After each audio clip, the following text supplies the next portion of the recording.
Hello, everyone, and welcome to another episode of Looking for Love in All the Wrong Dust Jackets, a show where three disgruntled harpies talk to you about everything we love in romance, whether that's books, movies, TV shows, whatever we like. My name's Liz. I'm Danny. I'm Wiggles. And welcome, And welcome to the show. I could do it. Welcome to the thunder. And welcome to the episode. Today we are discussing A Fate Inked in Blood by Danielle L. Jensen. But before we do that, I have to warn you, I have to let everybody know that we are crass and unhinged and not really all that ladylike. So if you are going to be upset about swearing or talking about all of the naughty times, you've been warned. Why do you suck so much? Before we talk about the book, why don't you guys get me caught up with what you've been doing? What's going on? Continuing my ongoing audiobook spree, not a sprint, but a marathon, if you will. I listened to The Wedding by Julie Garwood, which is the sequel to The Bride by Julie Garwood, which is that crazy story that starts with a fucking murder and is a romance. And you're like, whoa, this is insane. I love it. Okay. So The Wedding is like a few years later, a different couple, way less mystery. So kind of a letdown because I was like, where's the murder? Where's the mystery? You set me up. I feel lied to.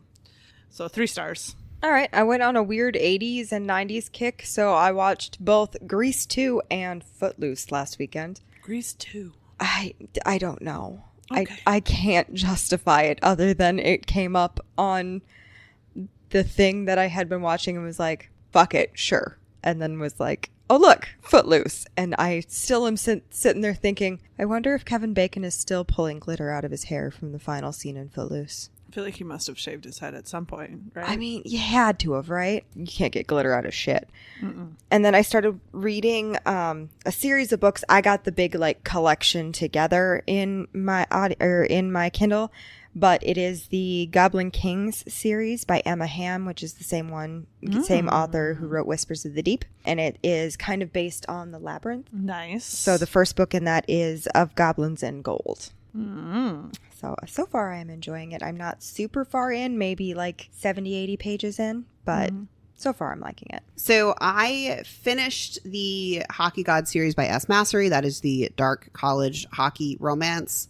So that's Twisted Love, or excuse me, not Twisted Love. That's a different book. Twisted Obsession and Fierce Obsession, which were fine. They were fine. They're fine. Anyway, moving on. I read Harrow the Ninth by Tasman Murray. I'm so sorry. I should have looked up how to pronounce her last name. That is a sequel to Gideon the Ninth. I rated it 4 stars, but I'll be honest with you. I'm not sure if that's right because you spend 3/4 of the book, 2/3 of the book, having no earthly clue what the hell is happening. And then you get to the end and you're like, oh shit, it's going down. So Fair enough. I don't know. I don't know.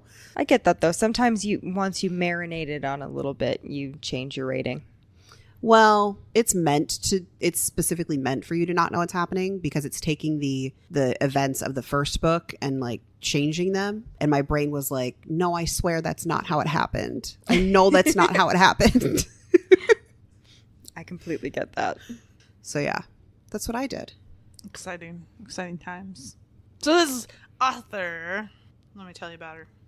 So she is a New York Times bestselling author of the Bridge Kingdom, Dark Shores, and Malediction series, as well as what we're reading today, the Saga of the Unfated. Her novels are published internationally in 15 languages. She lives in Calgary, Alberta, with her family and guinea pigs. She's a guinea pig gal. I like guinea pigs. And that's what she's decided to get to know about her. Fair enough. There is frequently asked questions bit where she answers how spicy her books are, how you can get a review copy or advanced reader copy, which she doesn't do. So Really? She doesn't do arcs at all? Danielle does not provide review copies of novels already released. Oh, well, if they're already released. Yeah. Danny, Yes. what's this book about? Because I don't know if the people know.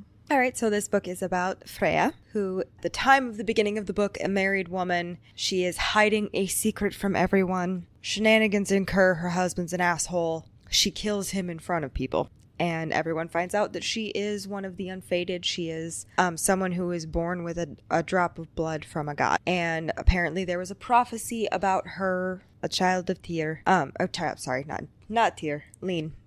Child of Hlin, who is fated to create the king of their lands. So she is pretty much stolen over threat of her family being murked and forced to marry a douchebag named Snorri. He's kind of an asshole. Kind of. Yeah, he's a lot of an asshole. And he's already married. Mm-hmm. Yeah. Mm-hmm. But they're like, but he'll be king, blah, blah, blah. But she really kind of has a thing for his son. And shenanigans ensue. So let's talk about it. I would just like to say I've looked up the pronunciation guide for these names, and I know for a fact I'll still fuck it up, so don't come for me. I tried, and I will fail. With that said, let's talk about Freya when we first meet her. Married to Bragi, douchebag extraordinaire. He's also a godchild. Yes. And his power is control over sea life. Mm-hmm. And chooses to use that power to manipulate people to get rich, and then does horrible things like repeatedly beaching a whale just to see if he could. Yeah. Like torturing it. Oh God, her description of that was so upsetting. I feel like the author just thought, how can I make you hate this man as much as possible? And then she was like, oh, don't worry. He's going to beach a whale, let it fight its way back out to sea, and just keep doing that over and over again. Mm-hmm. Yep. Like, okay. Certainly made me hate him. Yeah. Was not upset when he died. Nope. Yeah. Well, and they get in an argument about Freya not, I don't know, just basically not doing what he wants. And his solution is to pull a whole bunch of fish up on shore, and she needs to gut them and prep them for sale, even though it's way more than people could eat. So we also get a really clean idea of who Freya is, because she starts scooping up fish and tossing them back in the water. Yeah. Mm-hmm. And can you just imagine what's going through that fish's tiny little mind of what is happening? The guys are never going to believe this. Oh, they're with me. We lost Steve. Steve's dead. Oh, man. And then she chucks a fish back in the ocean and hits Bjorn in the face. Yes. Just emerging from the water. Yeah, did we ever find out why Bjorn was in the water? No. We know why he and his dad and their warriors are at the village, but all he said is maybe he needed a bath. And I'm like, well, why, buddy? Why are you here? Maybe it will be something that is explained in the next book, because there is a big cliffhanger at the end of this book. There is. I don't think it's going to be explained that way. I don't think I don't think so. I think this author made a lot of references to other things, and I think it's a Mr. Darcy from the miniseries Pride and Prejudice reference. That is something about this book so it's set in a fantasy world, but severely influenced by Norse and Norse mythology. Yes. So if you are familiar with that, even by doing something as simple as watching the Vikings TV show, you're going to catch on pretty quick. But she also assumes that you know that already, it seems like. So if you don't have any exposure, I think you're kind of fucked. I didn't even think about that. Yeah. My little Norse pagan ass was just like, I know all this. Yeah. I mean, there's some things I didn't know because I don't know everything about it either, but not even the gods, because I feel like you can kind of just go with it, right, with that, because the only real part they play is the powers that they bestow on these people. But just the environment and the world building, I can see it because I've either played video games set in that time period, watched TV and movies set in that time period. But if you are not exposed or just haven't been in a long time, it may be not enough. Fair enough. Yeah, I mean, also, though, how is it I don't think it's much different than if you are reading like a sci-fi romance and you're being introduced to a different world, or just sci-fi in general, right? So I think she built the world, but she wasn't gonna like slow down for you to hang on. Well, I guess my thought process was, if she had explained the world a lot more, it probably would have been super boring, because most people have a vague understanding what Viking era time was. Yeah. But I just think if you didn't, you'd be screwed. Because if you are reading a sci-fi or fantasy, they at least give you some description of like the village, and not just go, it's a village. It's a village. And it's an important one for this scene and this scene only. Yeah. Yeah.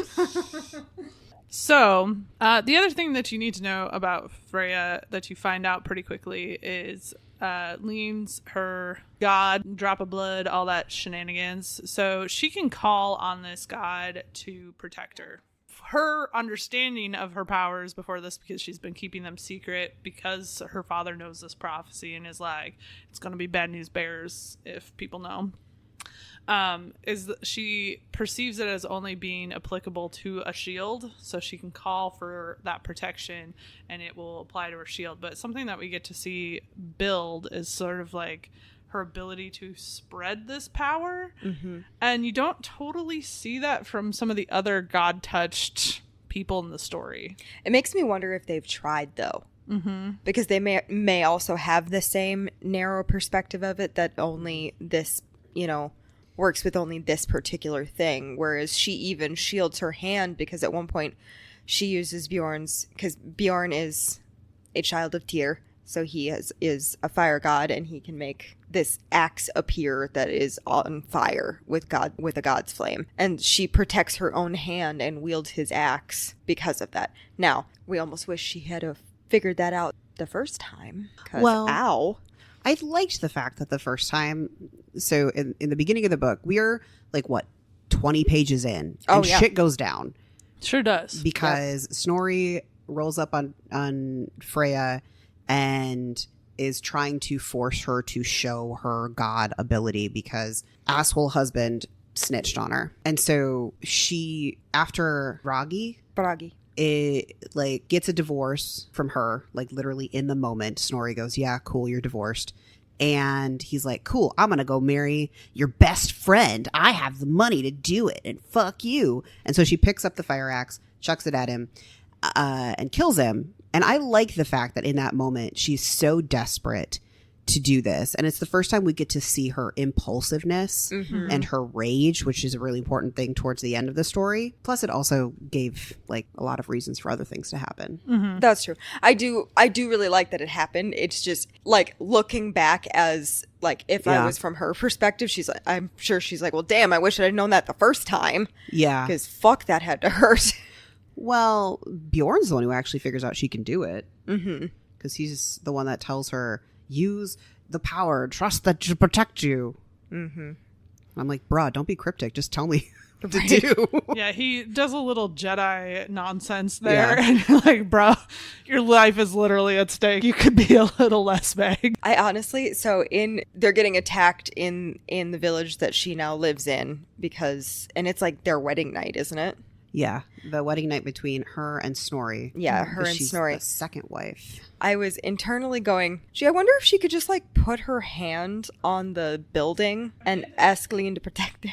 Well, we did find out later that she can, because she does it powers up. I don't know, whatever. Shield powers the whole like wall around a fort that they're in.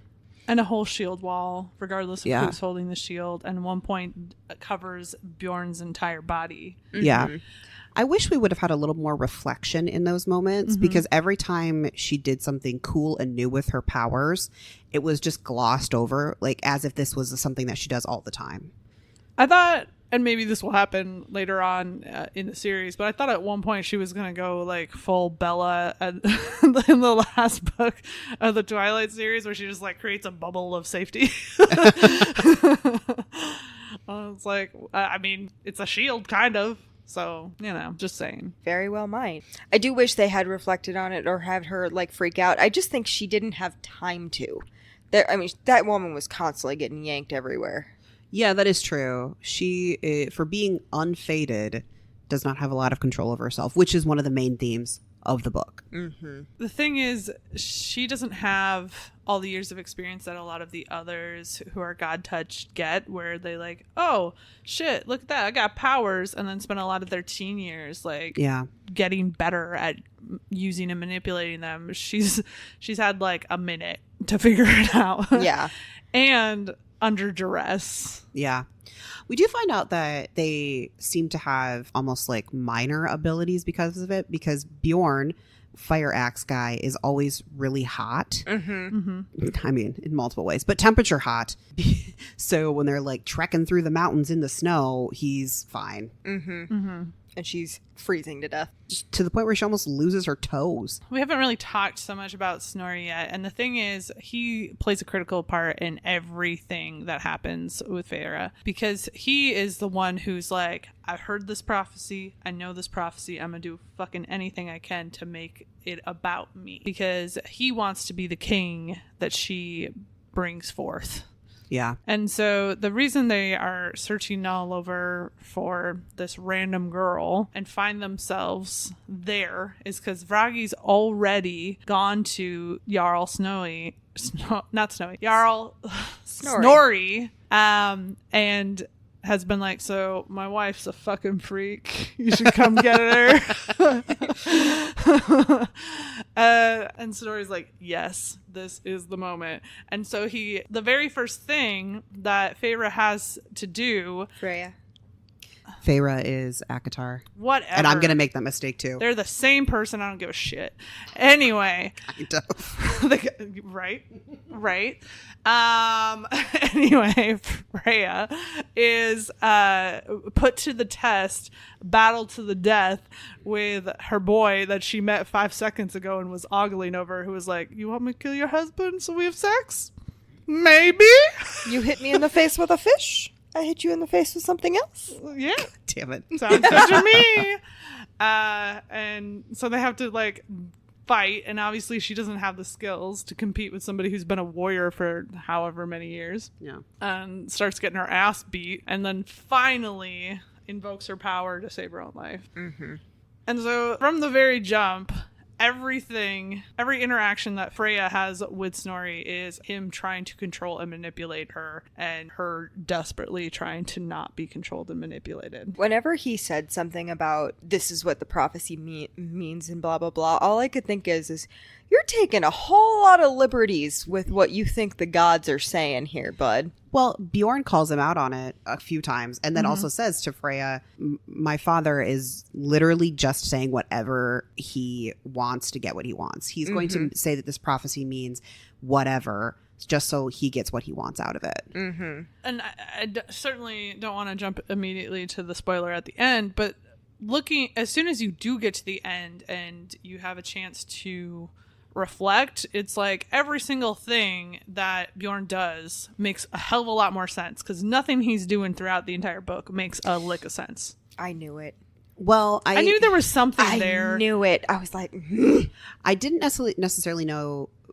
I knew pretty close to the end that Bjorn was whatever. Steinem, I knew like pretty quick. I was like, this bitch. Do not trust her. Yeah, no, I didn't trust her at all. She annoyed me. The vibe I kept getting from Bjorn is that I definitely did not get the feeling that he was on Snorri's side. Like that was very clear. Yeah. And I was surprised that more characters within the story weren't like, I don't know if we should trust this motherfucker. And only his wife is like, yeah, so that one. And he's like, no, my son. But I didn't necessarily think it was, I thought she was giving us a red herring a little bit with that, where I was like, oh, it's going to turn out like he killed his mom or something, which I guess I should back up. If you haven't read it and you're lost, Bjorn's origin story is that his mom, Saga, was the seer that saw Freya's fate and what Snorri believes is his fate. And for what all the other characters know and believe, she's dead. And she is either killed by Snorri or Harold, king of the Norlands. And so there's a lot of tension there because everybody's like, I didn't kill her. And so, yeah, that's where I thought it was going. I was like, oh, it's going to be like the first time he got his powers, he killed her. Well, and he kind of hinted at that a little bit at one point, too, that she died in the fire that gave him this giant scar on his back. I thought maybe that was what had happened too. I didn't expect the twist at the end there, but I did expect that he wasn't on his dad's side and everything. I knew there was something with Harold, the king of the Hlin, who was like, this guy knows something that we don't know. Well, and it was all there. Like, Yeah. Freya was like, so you're not gonna like confront Harold, who killed your mom and held you captive for like 15 years of your life or something like that? And he's like, nah, I'm good. I feel like the other reason that I thought there's something more with Harold is actually a king of the Norse. Like, that's a real character. Yeah. So my brain was like, there's got to be something more. He's not just some throwaway name. Well, I did think it was interesting because I kept expecting some of the important names to. I was like, are you the person of history that has that name, or are you just somebody who has that name? Yeah. Like, there was a Ragnar reference in like, he's like a guard or something. Yeah. And I was like, Ragnar? Nope. Just a different guy named Ragnar. The only one I knew for sure was King Harold, because like, it's just King Harold. Who else is it? Right. I will say, though, because you were talking about a lot of Bjorn's actions not making a lot of sense till the end. There's a lot of characters whose actions I feel like didn't make sense until the end. Freya herself, like, there were times where I'm like, bitch, what are you doing? But then we learn that she has this like rage, anger that's manifested by the other god. She's twice dropped of blood. Yep. I was, as soon as they found that out, or that was that a prophecy or something as well, or some sort of saying about her? It was the tattoos. Oh, right. They do like a ritual to the gods will then mark them as theirs because they have a drop of blood, and they do a ritual in ruins that were drawn by Snorri's wife, Ylva. They usually get one, and it shows the person that is claiming you as their quote unquote child. But she ends up with two, but Bjorn breaks the circle before it's finished. Yeah, so they don't actually know it's hell for a long time. No, but I mean, Snorri does a really good job of just rolling over everything. And of course, like, me as the reader, I'm going, you dumb. It's right in front of you. There's two gods. Right? What the fuck are you doing? And then he's just like, nope, I didn't see that. It's just because of her weird messed up hand. And you're like, what? No, dude. How did you make that leap? I was far? trying to decide, because I figured there was another god involved, but I was trying to decide which one.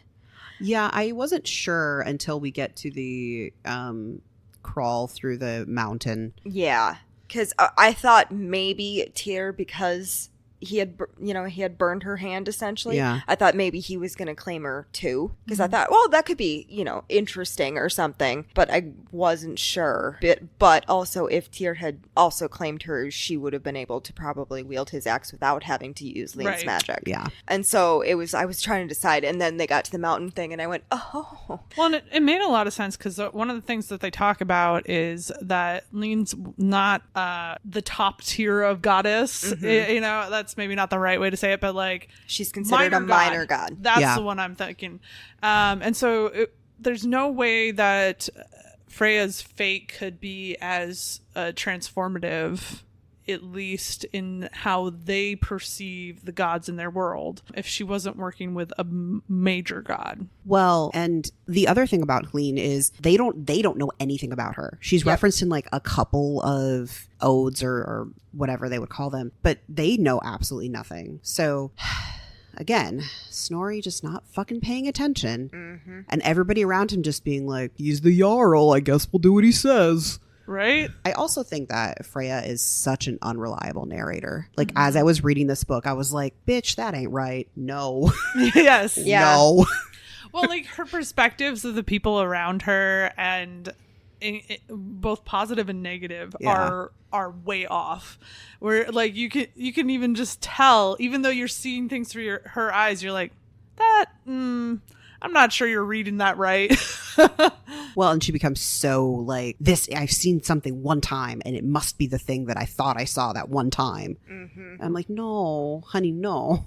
Mm-hmm. The other thing is, it's interesting to me that she's so obstinate, like throughout the entire book, throughout from what we know her entire life. It's weird to me that it was only at the end of the book that she would go, I'm going to talk to my mom about my creation story. Yeah.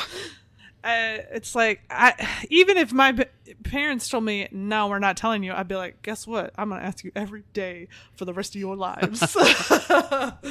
Well, I can understand it to a degree after she's taken by Snorri, because she is trying to distance herself from her family as much as possible. Mm-hmm. Her brother's a dumbass and puts himself right in the middle of shit again. Yeah, I would like to kick him in the balls. Yeah, when he showed up, I was like, you fucking asshole. You're just trying to profit from the fact that bad things have happened to her. Well, you're just throwing away her sacrifice. Yeah. Like, if you wanted to die, you could have died back then and she could have been free. Like, I would have been furious. I'd been like, guess what? Bjorn, give me your axe. I'm going to singe the hairs off his butt cheeks. Well, we've kind of glossed over the actual marriage a little bit. So Snorri threatens Freya with basically killing her mom and brother, because her father's already passed, if she does not marry him. But he's already married to Ylva. Ylva. So it's not like it's a forced marriage to somebody who already has a wife and whom he loves. There are few moments that you see together. I'm like, oh, they actually are kind of cute together. I did enjoy the depth of those characters. Like, actually, they could have been just so two-dimensionally evil and villainous, but they weren't good. But you do get to see insights where they love each other very much. Well, and the thing with Ylva is that, like, yeah, she's a bitch. She's a total bitch. But I also get it. Like, I get it to a point. Yeah, to a degree. There's certain things that inexcusable, but like, I get that she's not happy with this situation. I wouldn't be either. She's just taking it out on the wrong person. Yeah. Like, Freya doesn't want to fucking be there, so why are you being a bitch to her? Yeah. I think that's pretty simple. It's because if she takes out that energy on Snorri, it just makes her life worse. Yeah, that's fair. true. You know? And the other thing with the two of them is, I think especially at the beginning, they're fully in the mindset of the means justify the ends, right? Yeah. Like, I am going to be this great ruler. And so if a few people die in that process, that's okay, because things are going to be better when I'm in charge. Yeah. And, you know, Ylva's fully drinking the Kool-Aid on that one. Until people start dying around her, and then the realization comes about. And also there's the realization that I think she legit thought that Freya was going to be completely fine with this. She was going to go along happy as a clam, because who wouldn't want to be married to her husband and, you know, help him become a king and everything. And she then has the realization that she doesn't want to fucking be here. Right. Yeah. Well, because on paper, right, it makes sense. You're married to a Jarl, and even though it's not like a marriage of love, it's certainly a marriage where you get anything you fucking want. Mm-hmm. And you get battle and glory, which we're talking about Norse mythology. That's a huge part of their culture. Yep. And you're going to literally be talked about in myths and songs for ages, because you're creating this king where there isn't one. Yeah. So I could see why Ylva's interesting, because I really struggled with, I liked her character up until the point where she helps Freya escape to go see her mom, because to me that felt like such a character shift, and I was like, why are you doing this? I think it was because, so she wisened up after the trip they made to the temple, to Fjelltinder, I think it's called, what it's called. When they went to the temple, she wisened up a lot on that journey, I think. And also when they got back, because they lost a lot of people on the way there, then they had to send somebody back to get all of the warriors to get out of their home. And then when they returned, it was razed to the ground. Well, I think the breaking point for her is the moment where she doesn't know if her son's alive or dead. Mm-hmm. Yeah. Because when they first get there, they just see everything in flames, which was another reference point that felt very like the moment in Mulan. They're marching towards towards battle, and they get there and everything's decimated. There were a lot of moments of reference in this book, and I don't think I even caught half of them. But I think in that moment, when they're seeing that, they don't know where the people are, if there are any survivors at all, because all they're seeing are the people who fought to the death to stay alive. Yeah. Frozen, not temperature wise, but like they're not moving, right?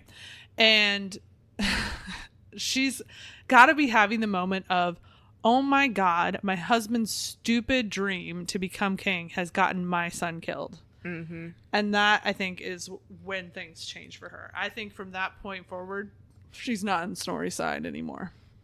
Yeah, I think, again, it comes down to, like, the narration style is so limited.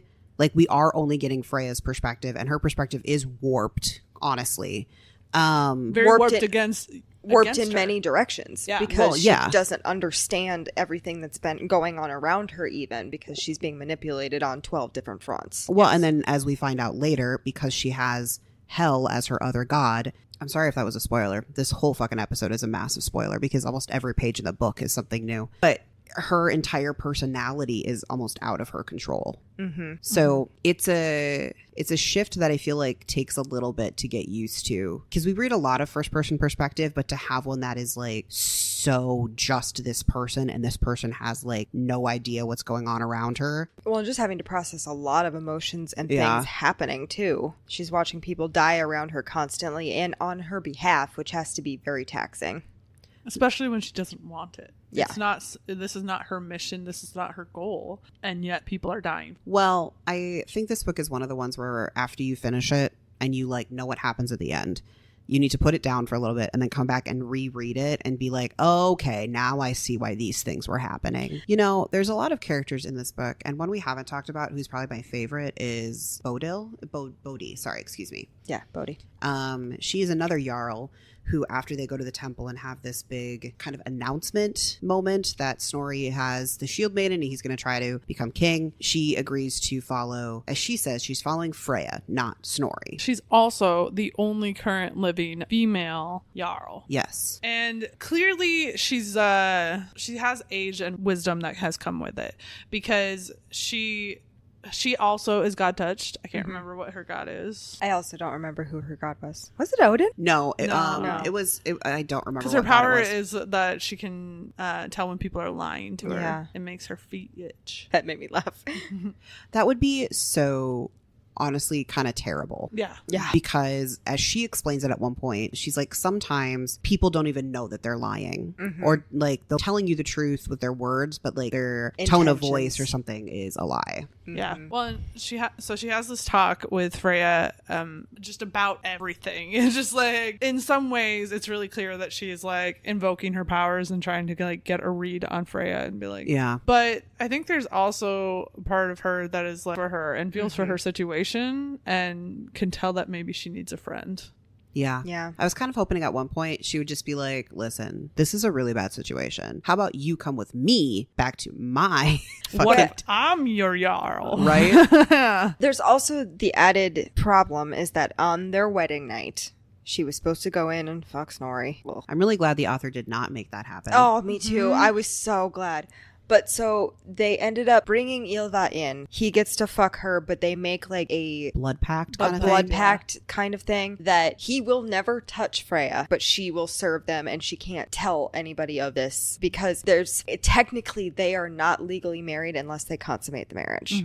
Well, so that blood pact was pretty telling right away because the words were things like, you will obey or not obey, but like be loyal to this blood. And it's like, I see what you did there. It's pretty clear. I think everybody saw what you did there because Bjorn is also of Snorri's that blood. Yep. Yeah. I mean, not everything has to be a mystery. That's true. And there were a lot of things where you're like, what's What's going on here? What's that about? Oh, you're not going to tell us yet? Great. See you in the next book. On the note of that, the one thing I could never figure out is why Bjorn was so pissy that Snorri was making him essentially Freya's bodyguard. There's got to be more to that because, like, I kept expecting that he was going to reveal, oh, well, the reason I didn't like it is because if that's true, then it makes everything else true because my mom as a seer saw that would be true, right? Or something like that. I don't want to believe in all of this fate bullshit kind of thing. But the best read of it with the information that we have right now that I can get is that he wasn't supposed to care for her and he already did, and he knew he was going to have to hand her over at some point. That is the only like interpretation of that I can really get to, is the fact that he did not want to get too close to her. Yeah. Like emotionally. Because he already wanted that. He already wanted to tap that upon meeting. He was like, that I would like a piece of, thank you. He already knows he's going to betray her in a way. While, yes, he is getting her away, but he's kind of handing her into another. So in the beginning of the book, Bjorn is kind of like Ylva. He doesn't know what Freya wants. He doesn't know which direction she's going to go. When he eventually hands her over to Harold, like, what is her reaction going to be? For him, this is just another task on what has probably been a life full of tasks for Harold. Yeah. Until he's like, oh shit, this one's kind of cute. But I think also it kind of comes back to Bjorn's behavior not really making sense, and without the context of he's not Snorri's man, right? There's no reason for him to be that obstinate to Snorri. And the fact that Snorri doesn't see it is insane. That man is so tunnel visioned on what he really wants. Is. Well, and he's constantly testing Bjorn's loyalty and then is like, well, I guess he passed this time, so it's fine. And you're like, excuse me, what? Well, I can understand his perspective a little bit. Like, this is my son, and why would my son betray me? Pride is not the word I'm looking for. Correct. Well, and the other thing is it's heavily implied. I think maybe also, so he's planning on passing her over to Harold. Yes, we all know that. He does call Harold father, and so that kind of implies, because big spoiler, Bjorn's mother is not dead. She's just in Nordland. She's in Nordland. She took Bjorn to Nordland herself and raised him there. But given that he calls Harold father, did she end up with Harold? Is she his wife? Freya? No, Saga. Saga. I don't know the answer to that question. So he might be having conflictions too, because he's supposed to hand Freya over to Harold, and is Harold also planning on marrying Freya? Harold made it sound like he's always said that Freya is free to do what she wants. He's just going to try to convince her to join his army. But which could be true. We know very little about Harold. We only have the perspectives that we've gotten from Freya and the very unreliableness that is Snorri talking. I will say the ending, one of the things that it clarified for me and make more sense with Bjorn is how many times he's constantly telling her to just run and fuck her family. Yeah. Or to come away with him, and like if they die, they die. It sucks. And I think that it ultimately comes down to is if she runs, he says he's going to go after her and takes her to Harold, right? So it's all the way up until the end. I think it is still a tactic for him to try and pull her away from Snorri in a way that seems like her idea. Yes. Well, I will say Bjorn isn't entirely wrong. Like, her family did try to protect her for as long as they could. And Freya gets super pissed at her mom at one point for agreeing for her to marry Bragi. Also, like, that's what you kind of did back then. That's true. You found the wealthy guy that's going to take care of you, and you marry him even if he is a dick. I mean, I think to a certain extent that is true. I do think it was less so in Viking culture. Yeah, I suppose. Yeah. Viking women did actually have abilities to divorce and a lot of rights. Well, and the thing is, if Freya didn't have powers, I think they would have let her become a warrior, just like anybody, just like her brother. And so from her perspective, it's just like, you really thought that this was okay, you know? Well, and you never listened to anything I wanted, ever. And that is abundantly clear every interaction she has with her family. Yep. Yeah. God, her fucking brother showed up. Oh, you did not. You brought your wife, whose life she also saved.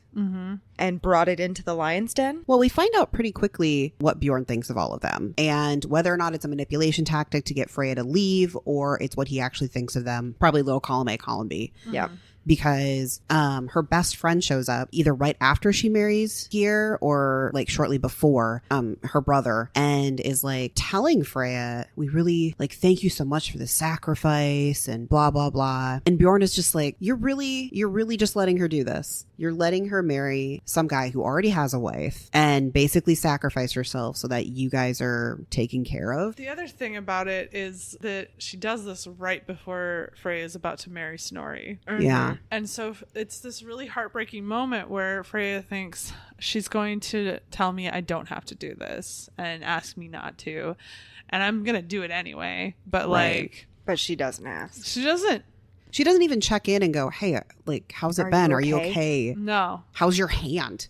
Yeah. Yeah. She's that ripped me apart. I was like, that is not a friend. A friend would walk in and be like, please don't do this. We'll be fine. Go. Your brother and I are gonna fuck off to the middle of fucking nowhere for a few years. Like, it's fine. It's fine. Well, that's the other thing. It's not like they're locked into being under Snorri's jarlship. I mean, they obviously have to have money to pick up and move, but there are other jarls. There are other places that they can go to protect themselves. And it's not like they were even that close where that, you know, they had to be concerned. Right. Like, hack the fuck up, get out so that she can get the fuck away. Like, why are you... Well, and then when her mom, the scene with her mom, who is just like obviously totally fine because now she has this like helper that Snorri sent to essentially watch out for her and kill her if that comes to it. And Bjorn's just like, are you kidding me? Your mom is living the good life while you're fucking sacrificing over here. Well, same thing with her brother. Like, she walks in and he's got like the best of fucking everything. Yeah. And Freya doesn't even have that.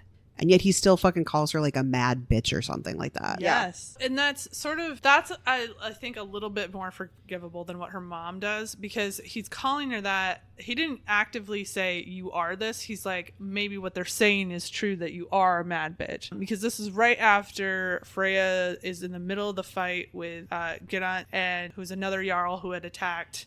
Yeah. Snorri's like, he's the one who burned down their entire home. Goes like Rager possessed, mode. Yeah. And just like murks everybody, even if they're innocent, like doesn't care. They're begging for their lives. She's like, you're dying too. And so the perspective of everyone around her is to fear her because she is a menace to society. Yeah. And so that's why Garrett's calling her that, or referencing that. She really only Rager mode after Bloodied. Yeah, and he doesn't know that. Died. He doesn't know that context, Yeah. right? He's just hearing what the people are saying. One of the first interactions that Freya has with her powers was used against him. Yeah. Right? So he's got this already innate built-in fear of her. So I think it's a little bit more complex. Not okay. I'm not saying forgive the guy. He's a dumbass and he deserves a swift kick in the ass. But I don't think it's the same as what her mother does of, well, tough shit, kid. Like, we didn't, like, I don't care that you're stuck in this situation. Make the most of it. Quit being a little bitch. And you're a whore for sleeping with your husband's son. Yeah. Which she hadn't done yet. No, but obviously it was bad enough that literally everyone knew, including Snorri. Yeah, and he's just like, I just thought you'd get over it, you fucking freaks. Well, I feel like the most telling part is when Skade, who is King Harold's hunter, who's another god touched, comes and visits Freya's mom to ask, like, where is Freya? And her mom just gives it up. And because, again, we're getting Freya's perspective, she's like, good. She'll be fine because she's telling the truth. She won't hurt her. And my mom will be just safe. And then immediately Skade, like, turns around and shoots her and is like, you're... Only a coward would... betray their own child. Yes. Yeah. Which... in that moment, I was like, oh, Skade. I know, right? At that point, I was having a very big conflicted moment of... my loyalties were all over the place. Oh, God. I was like, I don't know. It was so bad. I was like, I don't know if I hate or love you at this moment. Like, I don't love that you killed her, but I love that you're like, fuck you for betraying your child. Right. Yeah. Also, the way that her arrow is described was another reference point. It was very much giving Yondu's arrow. I was going to say it was very Guardians of the Galaxy, and I love that. Yes. I was just, so the whole time that's all I could picture. I was like, does she have a faux hawk? Please tell me she has a faux hawk. She'd look badass with a faux hawk, I think. Right? Listen, there was a lot of hot ladies in this book. Yeah, there Yes. I do want to, she went to her mother to find out like her reason for being God touched, or the story behind her being God touched. And even that was about her fucking brother. Mm-hmm.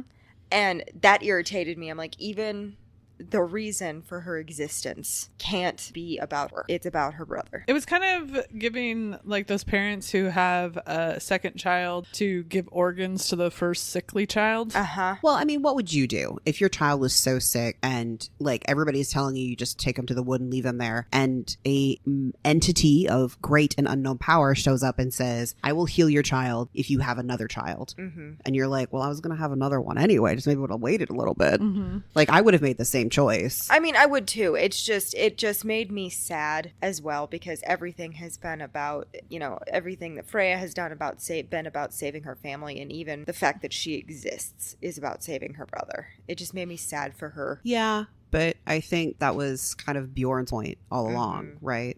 They're just using you. The other thing I think too is that we're going to, moving forward, that we're going to see develop in the next books in the series. I'm going to be pissed because Gear was gone for a while after he was healed. They just like, we're going to take this baby. We'll be back later, okay?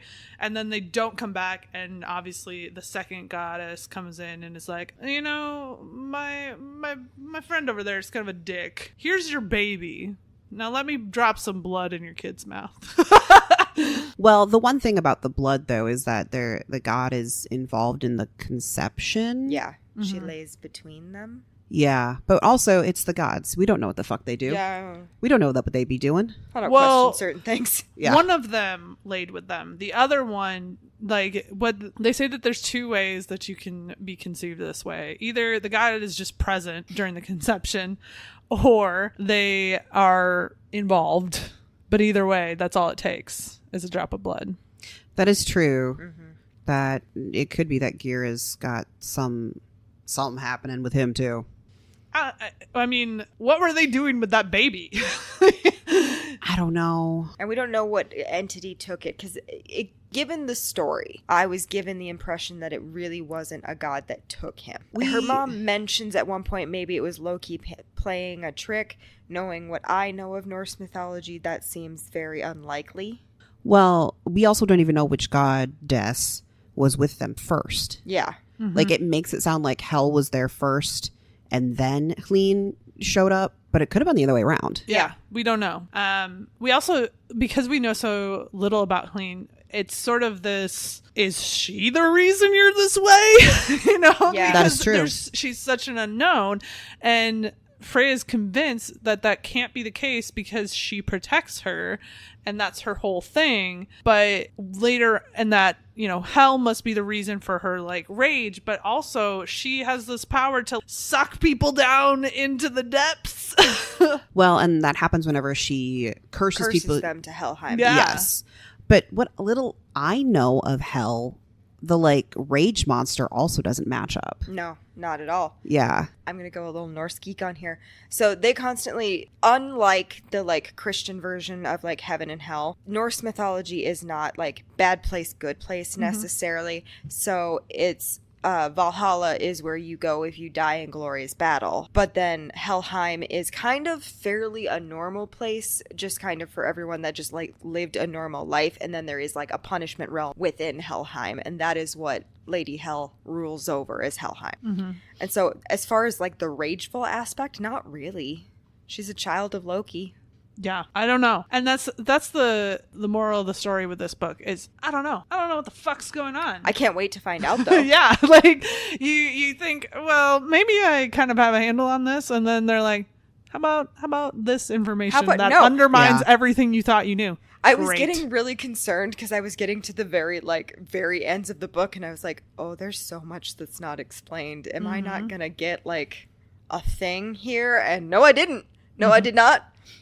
I'm upset.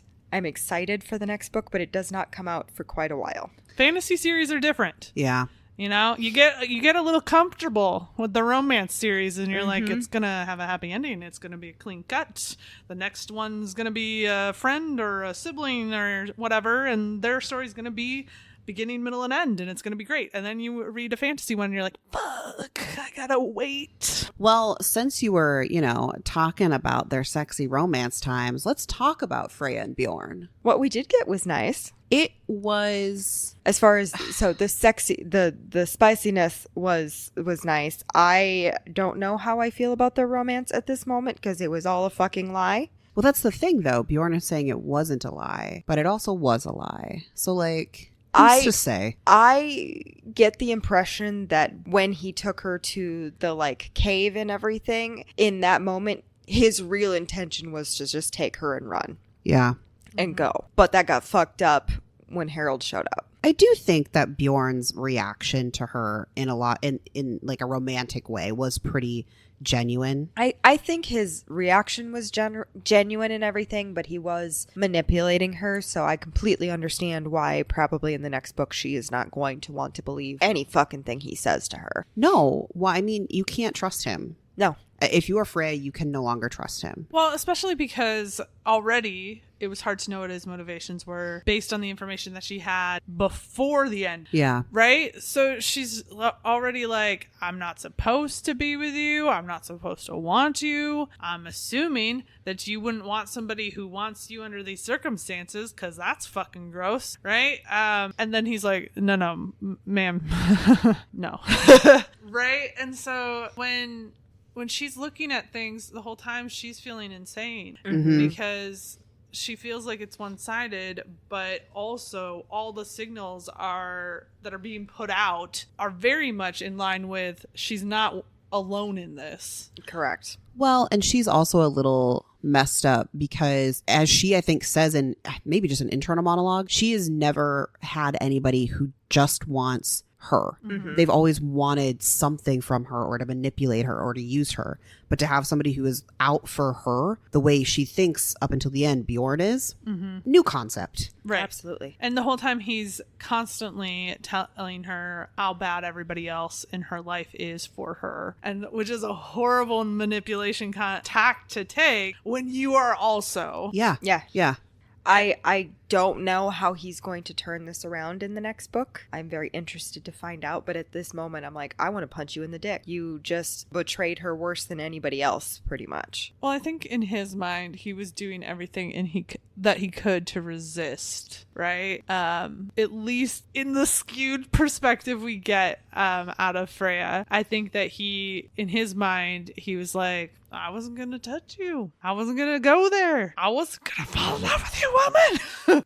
But you had to be you. Yeah, but he does not resist all that quickly, because even the simple scenes where she's supposed to be putting the salve on her burnt hand and she just refuses, and Bjorn is like, I'll just do it then for you. And I know in my brain how sexy it is to have somebody just like rubbing your hand, taking care of you.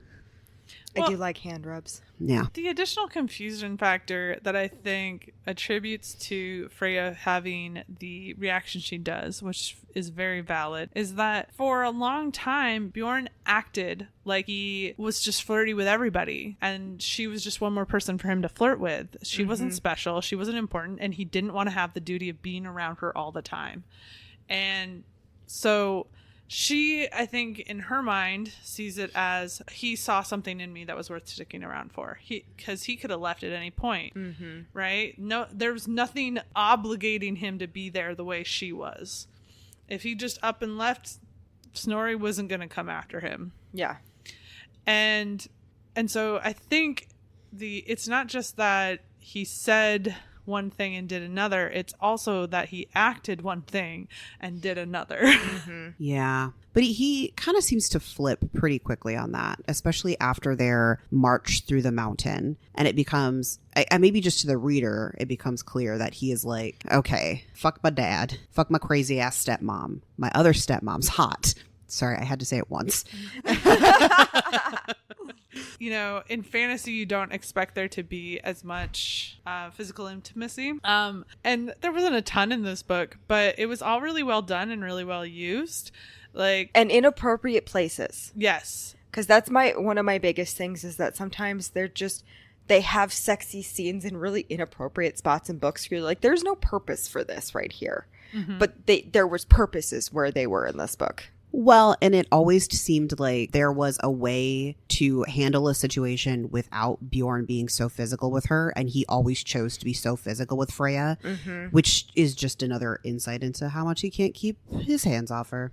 Or in how Freya is now like mentally doing gymnastics in her head, just another way to manipulate her. By the way, the ultimate mind fuck. They finally get down and everything. They spend a beautiful night together. They profess love to each other, and then she finds out the next morning that he betrayed her. That gut punched me. What's even more fucked up is that is the only time Freya has made love. Right? Yep. Her ex-husband or late husband was a dick, and she literally says that he just like bent her over, fucked her, and then walked away. And then she used lemon juice to get rid of the seed because she didn't want to have a baby. Look, you gotta do what you gotta do. Yes, I know. Just the thought process of lemon juice, I was like, oh, ew. Well, I do love that there's a joke at the beginning that, you know, she basically flat out tells him in front of everybody when he's fucking asking for a divorce and everything, and his basis is that she never provided him children, and she's like, well, lemon juice took care of that. And I think it was Snorri that was like, oh, you never realized your woman tasted lemon juice? It was Bjorn. Oh, was it? Yeah. And Freya gives him this look like, what do you Why mean? would he know what that tastes like? And he's What like, do you mean taste? And he's like, oh honey bunch. oh, you just sucked horribly, dude. Yeah. Well, and the thing is, I don't think Freya would have been upset or would have reacted the same way if she'd found this out at so many other beats, even all the way up to before they finally like Have the physical intimacy. Yes. But I think that they're in that moment, she thinks, oh my God, I have sacrificed everything, because she jumps to what she believes is going to be her death to end the fighting that's happening. Yep. He jumps up after her and is like, no, ma'am, I'm not letting you die today. And he's like, we're free now. They think we're dead. We're free. Let's go. Right. And so she thinks she has not only somebody that she's got camaraderie with, not only somebody she's got this obvious physical attraction to, and in general, you know, relationship, even if it's not defined in those terms, with somebody. She also has only one person left in the world, and it's him, because she can never see her brother and best friend again. All of the people that she just left can never ever see her again, or that will undermine everything. And so this is the one person she's clinging to, and he undercuts that immediately. Well, and he could have had the conversation with her in the cave before they even did anything. But like, here's the thing. This is what I had been planning all along. That is not my plan anymore. We are leaving tomorrow. So it just makes it seem like he got in her pants and now he's going to hand her over to his quote unquote father. I do choose to believe that Bjorn was actually planning to run away from her in that moment. That what he was telling her was true. I also choose to believe that. I think that's exactly what he was thinking. I think it was a manipulation up to a certain point, and then he was like, nope, fuck, you and me are gonna go run away together. We will. I loved his like self-deprecating joke. He's like, I'll tend the fields after you teach me how. Well, Freya's having this big freak out because she's like, wait a minute, how are we gonna live? Bjorn's only ever been a warrior, and he can't be that anymore, because if stories get told about a man with a fire axe, they're gonna find him. And she's freaking out, and he's like, no, it's gonna be fine. We're gonna go to a safe place. We're gonna build our own house. We're gonna farm. We're gonna have animals. Like, we'll figure it out. It'll be fine. We've got this. And then Harold shows up, and I'm like, no. When Harold showed up, go I was away. like, no. I knew it was coming, and I knew he was behind it. I had known that pretty much since they were in Fjelltinder. I knew it was him. I didn't know it was him. I was really sticking most of it on Steinem, the bard lady. Yeah. Which I wasn't wrong about. You were not wrong about it. I did not trust her with it, you know, as far as I could throw her, but I knew in my gut, because she couldn't really see who Harold was talking to. She very much jumped to conclusions that it was Ylva. And she kept saying it was a woman, but she really never even saw them. because they were standing behind Loki's statue. I think the reveal for me with Harold wasn't so much that Bjorn was in cahoots with him. That felt pretty clear. What surprised me was that the plan was all along to bring Freya, not Feyre, to bring Freya to Harold. Like, how long was that the plan? Was that from the jump when Bjorn first went back to Snorri and he was always there to try and find this shield maiden? Or was that something that came about while they were having conversations and spying back and forth with one another that so we found the shield maiden. You want me to bring her to you? That was the part that was unclear, right? I would assume we'll find out in book 2, because I'm also very unclear of like what was the original goal, when did it change, and that kind of stuff.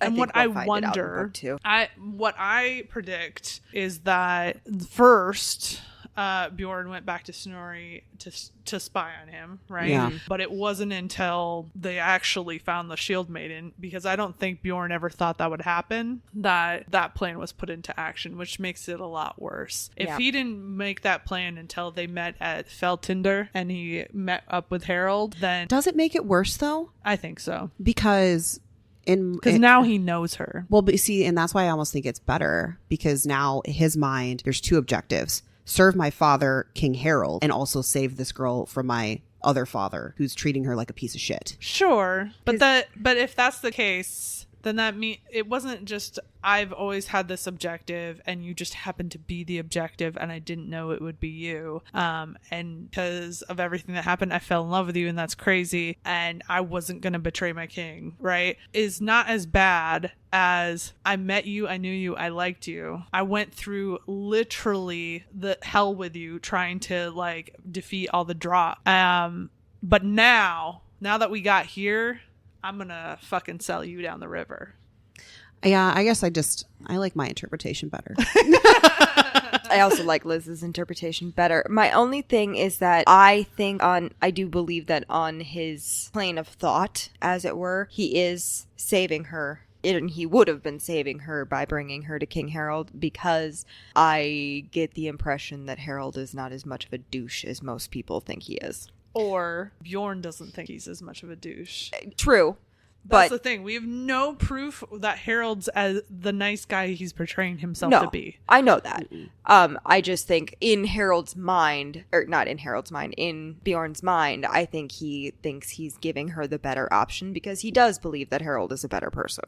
Well, and he could be. We don't know yet. We have not. We don't know. We have not experienced enough. He could be a sweet, like Santa Claus-like figure. I don't think so. But the thing too, from Bjorn's perspective, is he's already gone through that, right? Mm-hmm. Like he grew up under Snorri. It wasn't good. Harold saved him. His life was better. So he already has, like, at least in his mind, whether that's been manipulated over and over again by Harold, he has already experienced a version of what Freya is experiencing. Mm-hmm. And his escape to Nordland was what saved him and his mom. Yes. So I think he truly believes that it was the better option. Now, I do really, truly believe that in the evening where they professed their love and everything, and he said that they were going to build the house and she was going to teach him to farm because he doesn't know how to do that shit, I believe that that was what he was actually planning on doing. And Harold fucked that up by showing up. Yeah, but she still can't trust him. Nope. Not as far as she can throw him. And I don't think she can throw that man. No, they describe the man as very large, very stout, with many muscles. Mm-hmm. Was it? Much muscles. All the muscles. Mm-hmm. Freya does a lot of enjoyment of Bjorn's backside, his front side, his chest, his body in general, his face, his hair. So there is a lot of description of how hot this man is. Mm-hmm. Yes. All the way up to and including a scene where she's like hot and bothered just thinking about him, and then is like, that's not good enough, and goes to have a peek so that she can fully get her rocks off. Yeah, well. I mean, can you blame her? No, But I do like that there's this, the intimacy built up in a way that made sense of like, this is one-sided, so it's just me being intimate with me, to, okay, maybe he's into it, so we're both kind of like into it, to, oh, let me pretend that I am about to fuck you against this tree, except I'm basically not pretending anymore. I did like how that scene went, though. I love a fake kiss that's like not fake, but the like pretense is it's fake. Mm-hmm. Very nice. And then they get into it. I was like, oh, hello. You are on sacred land. Not that I think the Norse gods would have any issues with that whatsoever. Well, clearly not, because they're just following suit of the other people out there just getting down to Pound Town. Well, and then when Freya finally goes and admits to Bjorn, like, I wanted you to finish the job. And he's like, well, I do too, but we're in a complicated situation. Like, you are, buddy. Things are awkward here. Well, I love too that she's like, oh, I'm so embarrassed. And she's like about to start crying. And she's like, I'm so sorry, but like, I actually was into it. And he was like, ma'am, or were you under the impression I wasn't? Did the raging boner not give you a hint? And then he almost fucks her again. Yeah. Doesn't. I mean, gives her a handy. Eventually, yes. Yeah. Yes, he does. Which was also a hot scene. That was a hot I feel scene. like that scene was almost more sexy to me than the actual sex scene in the, I in the agree cave. entirely. I was like, oh my. I might have listened to the end of this book at work. Y'all gotta stop fucking doing that to yourselves. Play dangerous games, you win dangerous prizes. Thankfully, I listened to the very end of it while I was on lunch. I will say the moment I fell in love with Bjorn, I do think syncs up perfectly when Freya fell in love with Bjorn, which is when he says, "You're mine even if only the two of us know it." I was like, know. And he said that a couple times, Yep. and I was like, yes, this is a good line. Yes. This is a very good line. I was like, sir, you had me at Born in Fire, but okay. yes, I do like that he gives her the nickname Born in Fire. Mm-hmm. And it's like, boy, could you be less obvious? Because it's like less than a hop, skip, and a jump away from Bjorn and Fire. Come on, boy. Get it together. You are not subtle. The last thing that I want to talk about is the constant references towards fate in this book, because all of the God-touched children are supposed to be unfated. And I really like that it was constantly like this struggle when Freya and Bjorn were talking about it of, you're unfated, so that means you can do whatever you want and you don't have to really like fall in line with these prophecies. But also it's kind of a curse, because that means there's no like, I don't want to say excuse, but kind of, there's no like excuse for your actions or the outcome of your actions. Can't say, well, it was fated to be this way. And so it was just like this really great theme throughout the entire book. I like, was it her mother that she had the conversation with where she said, well, I'm you have to do that because you're fated, and her mom basically like contradicted that maybe it's not that the gods control everything about their fates. I don't remember exactly what it was about though. It was, I think it was her mother, and she was basically saying it's not necessarily that the gods control us, it's just that they can predict us. Yeah. And I thought that was a really good conversation because I thought that was with Ylva. I also thought it was Bodil, so who the fuck knows? I think it was Ylva. I think it was Freya asks her why you're letting me go see my mother. Oh, yeah, that's right. Oh, see, mother was involved. Yeah. And that's when they have the conversation about whether or not someone's fated or unfated, because in that moment Freya really forgives Ylva for a lot based on her being fated, and she's like, no, I made my choices. Mm-hmm. And I think the gods just knew I was going to make this choice no matter what. Mm-hmm. Yeah. And yeah, I think it's really great because Bjorn really like keeps pushing the idea home that like, you don't have to live like this.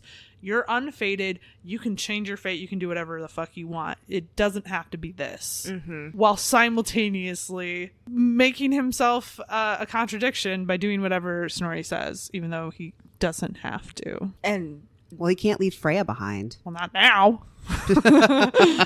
But yeah, so the use of that by the author was really smart because she was choosing where to emphasize that to point you in the direction she wanted you to go, even if it was just a red herring.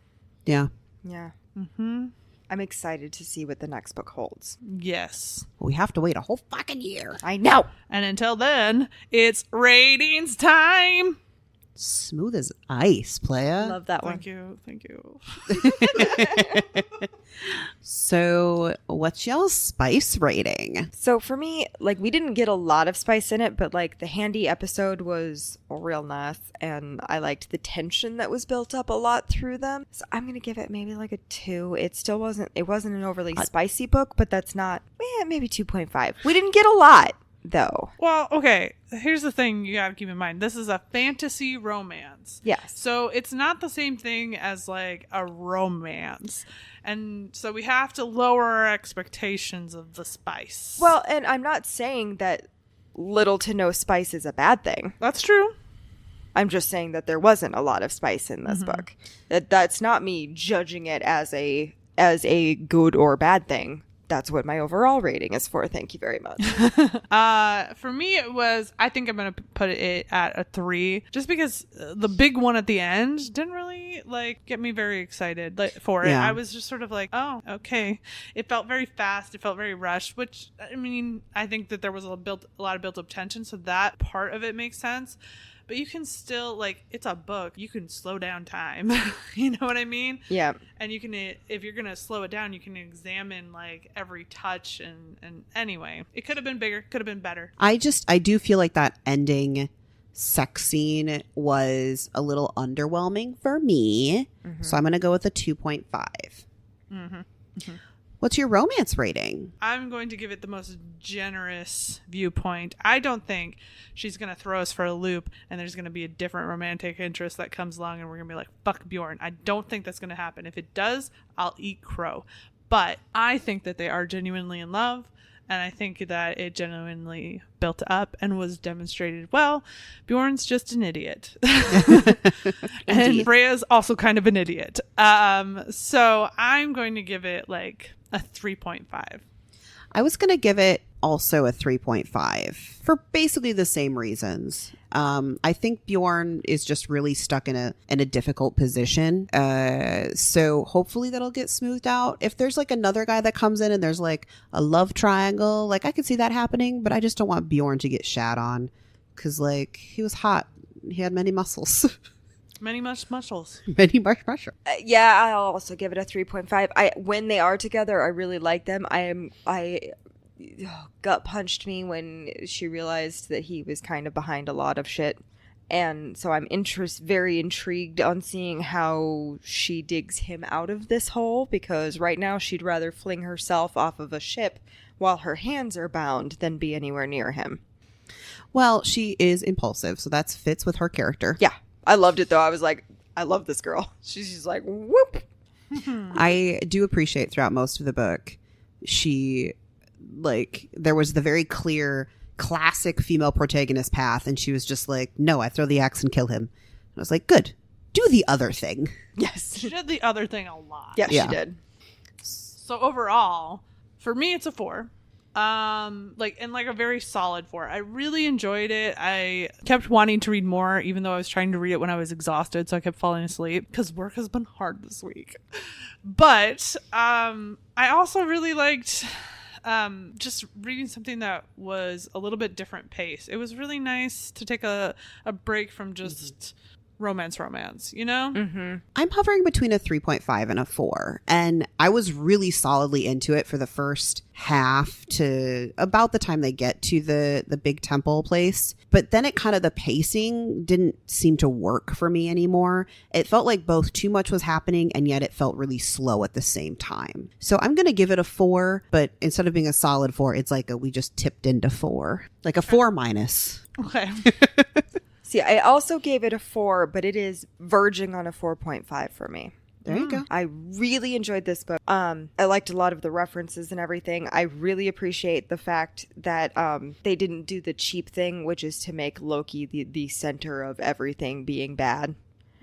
because that's not really his perspective in Norse mythology, and I think people go for that a lot. Mm-hmm.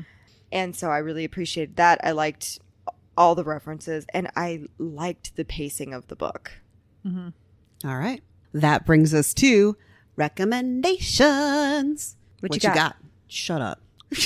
Okay, my recommendations. I think really obviously you should watch the show Vikings if you haven't yet. I will say, after a certain point, you can stop. I don't even know how far I got into that show, but I think it was only like a couple of seasons. Yeah, there's a turning point where it's just frustrating. Mm-hmm. And as much as you love the characters, you're also like, if you could make less bad choices, that would be so amazing.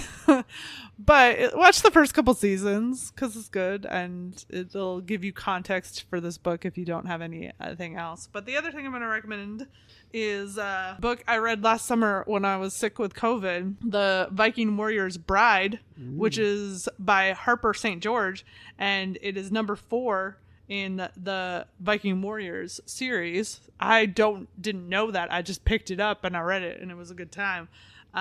It's not on par with the writing of this book, but it's also a lot smuttier. So if you're in the mood for smuttier, this is your recommendation. I can get behind smutty Vikings. Yeah. I mean, I can be there. Yeah. What you got, partner?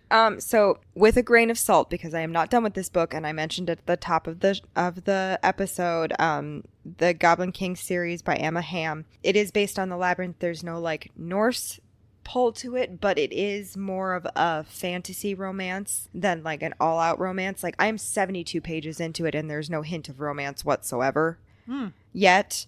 Like her sister's been stolen. She's on a quest to get her sister back. It is based on the Labyrinth, but you know, with legal age people, which is important. It's nice. Usually we prefer that. Yes, absolutely. And so I'm really interested to see where it goes. Currently, she has been like set on a quest by the Goblin King to do certain things in order to receive her sister back. Well, if it's even like half as good as Whispers in the Deep or Of the Deep by Emma Hamm, then that would be a good recommendation. Yes. Mm-hmm. So far, the answer is yes. What about you, Liz? I'm going to recommend the Shepherd King series by Rachel Gillig. It is a YA, but it is also a fantasy romance that has like an insanely unique magic system. And there's kind of like a heist underneath it, but there's also a lot of like political bullshit because the king is an asshole. They always are, aren't Yeah. And the main character is like stuck in the middle of it because she has this magic that she doesn't want. And she's like, I have to do this, but also I don't want to. I do have an off the wall recommendation. And maybe this isn't a recommendation so much as just like, if you're feeling this vibe, you should check this out. Is that not what a recommendation is? Sure, go for it. So it is a video game called Hellblade: Senu's Sacrifice, and it's a shorter video game. It's like a psychological thriller horror one where a woman in the Norse Viking world loses her husband, like he passes away, and she chooses to travel into Helheim to get him back. Ooh. But it's trippy as fuck though. So you got to go into that like being warned. It's also very hard. It's one of those games that like it purposefully teaches you by having you fail over and over again. Oh, I get so frustrated. Yeah, I do too. That's what the internet's for, though. It tells you how to do it. It is what the internet's for. Yeah. Yeah. Remember when they used to do printed guides for video games? Yeah, I had so many of them. Wild.